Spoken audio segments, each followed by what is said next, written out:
আসসালামু আলাইকুম বন্ধুরা। আজকের রিভিউ হলো গরিব ঘরের রাজপুত্রের ৩৮ পর্ব। গরিব ঘরের রাজপুত্র এর ৩৮তম পর্বটি এক দারুণ রহস্য ও নাটকীয়তায় মোড় নিতে চলেছে। মেঘলার সন্ধানকে ঘিরে যে ধোঁয়াশা তৈরি হয়েছিল, এই পর্বে তা এক নতুন রূপ নিয়েছে। নাটকের মূল ঘটনা ও টানটান উত্তেজনা, চক্রান্তের জাল। মেঘলার সন্ধানকে সবাই মৃত ভাবলেও আসল রহস্য কিন্তু অন্য জায়গায়।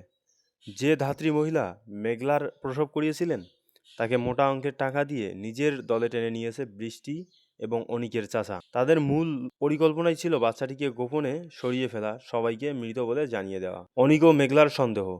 নিজের সন্তানকে হারানোর শোকে অনিক ভেঙে পড়লেও তার মনে বারবার সন্দেহ উগিয়ে দিচ্ছে, কারণ সে শেষবারেও সন্তানের মুখ দেখতে পারেনি। অন্যদিকে মেঘলাও কোনোভাবে বিশ্বাস করতে পারছে না যে তার সন্তান এত সহজে মারা যেতে পারে। ধাত্রীর আচরণের রহস্য।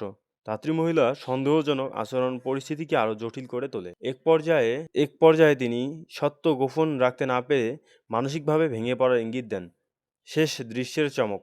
পর্বের শেষ দৃশ্যে দেখা যায় একটি অজানা বাড়িতে এক নবজাতক শিশুর কান্নার শব্দ শোনা যাচ্ছে, কিন্তু শিশুটি এখন পর্যন্ত কার কাছে আছে? বৃষ্টি অনিকের চাচারা নাকি? এর পেছনে রয়েছে আরও বড় কোনো ষড়যন্ত্র।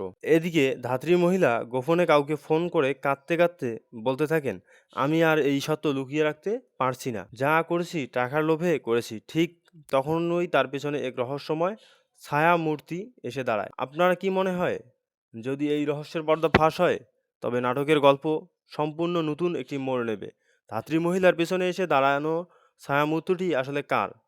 অনিক কি পারবে তার সন্তানকে খুঁজে বের করতে? মতামত জানান। নাটকটির এই পর্বটি আপনার কাছে কেমন লেগেছে এবং আগামী পর্বে কি হতে চলেছে আপনার মনে হয় তা কমেন্ট করে আমাদের জানান। ভিডিওটি ভালো লাগলে অবশ্যই লাইক এবং শেয়ার করবেন। আর এমন সব চমৎকার নাটকের আগাম আপডেট পেতে সবার আগে আমাদের চ্যানেলটিকে সাবস্ক্রাইব করে রাখুন।